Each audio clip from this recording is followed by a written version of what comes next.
Alright, guys, welcome to another channel episode. Remember, this is a channel where we talk all about how you don't need to be a CEO in order to have some impact on the world. And in this video, we're going to come with some really interesting thoughts and experiences that I've been going through and kind of serve as an update video. We won't talk a lot about stuff that's new that I've learned or new technologies or any data tools like I usually do in this channel. Today's part mainly going to be a kind of vlog, a talking vlog, where I'm going to talk a little bit about my experiences so far. Alright, so I wanted to start this video to talk about how my job search is going. So job searching is the number one priority for me right now, and I've spent the last I'd say 9 months now job searching. I started job searching in January of 2021 after finishing a data science bootcamp, and after that I spent a little bit of time also kind of taking some courses in order to learn more about things like TensorFlow and data structures that ultimately are also to help me with the job search. But I consider myself job searching nonstop since January of 2021. Now, currently it is the end of September, and this is kind of the timeline that I gave myself to find a job. I thought I would find a job in 3 months, and I didn't. And I thought I was going to find a job in 6 months, and I didn't. And so the next timeline I gave myself was 9 months, and I was really hoping that by the end of September that I would have a job, and that hasn't happened yet. Now, this process has been very long and frustrating, and to be honest, a little depressing. Now, that is some of the stuff that I'm worrying about now, is trying to make sure my mental health is keeping up with everything that's going on.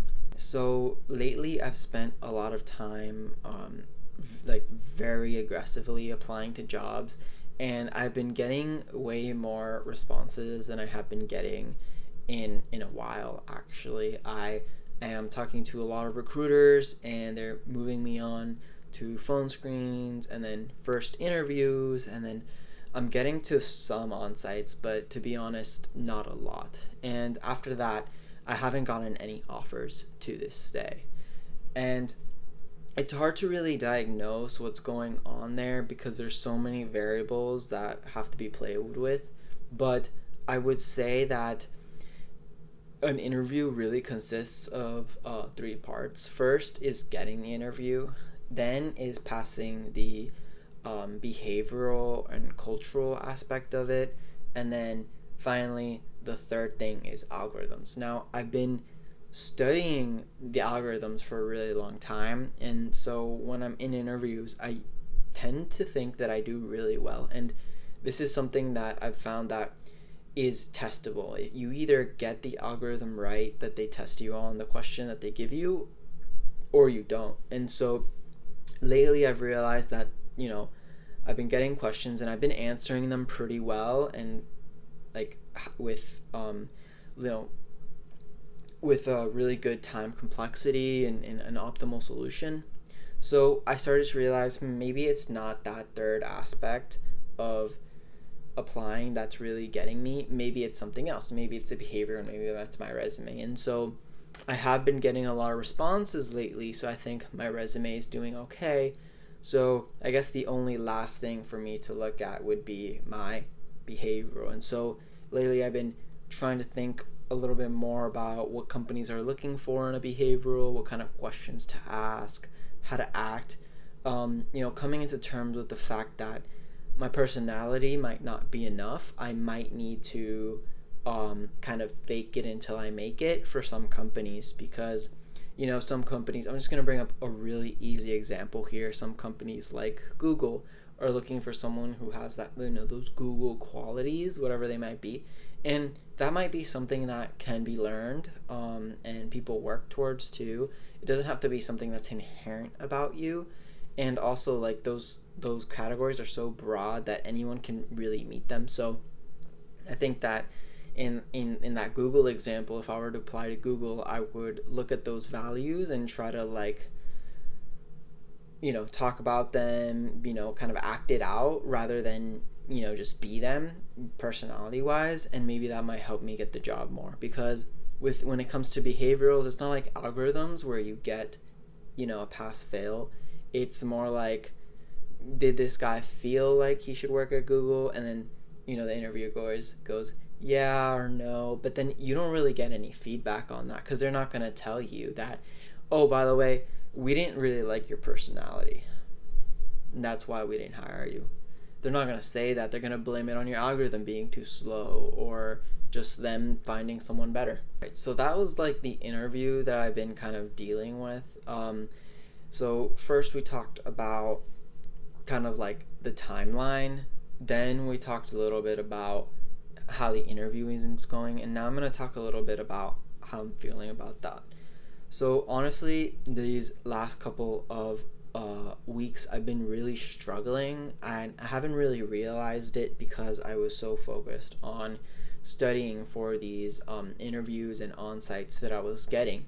Now, I haven't heard back from all of them yet, but most of them have been rejections, and so I've been extremely hurt and worried that this process is going to take longer than I thought, even longer than 9 months.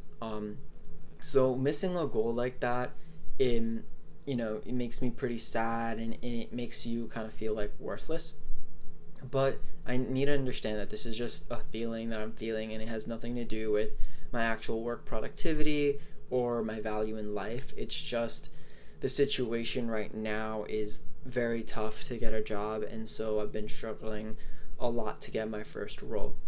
I've also realized and did some deep thinking about what it really is I want in life, and what I really want is to be a software engineer or data scientist and provide some value while I prepare to, try to change the world. And I've started to realize that by getting a job now, or whether I get my first job next year in April, for example, it really doesn't make a difference. I'm pretty young, luckily. I'm only 24, so I still have a lot of time before it's too late, and even then, like, is it really too late? I mean, maybe, I guess when you're 90, I would say maybe you shouldn't be applying to Google, but if, you're 20, 30, 40, 50, 60, like, I think you're it doesn't really matter your age. So what I'm really trying to say here is that it's been a rough couple of last weeks, but I understand that while I'm missing my personal goals of trying to get a job within a certain time period, that doesn't really matter in the long term, because my goal in life wasn't to get a job in 9 months. My goal in life is to have some impact on the world, and how I do that and when I do that doesn't really matter. It only matters that it happens. And so what I'm realizing is that I'm being a little bit too hard on myself for missing these goals, and that they're gonna happen anyways as long as I don't stop working.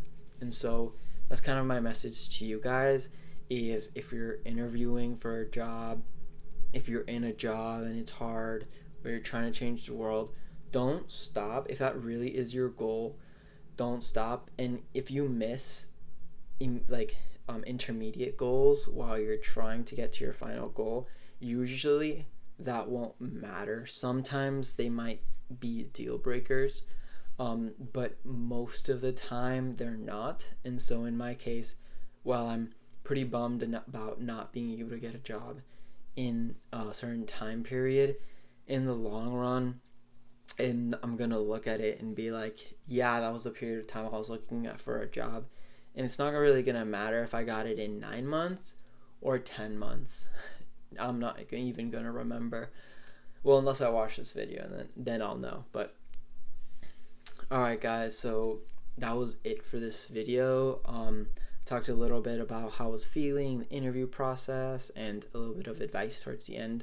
If you guys enjoyed this video, let me know down below, and I'll see you guys in the next video and see how it goes. See ya. Peace.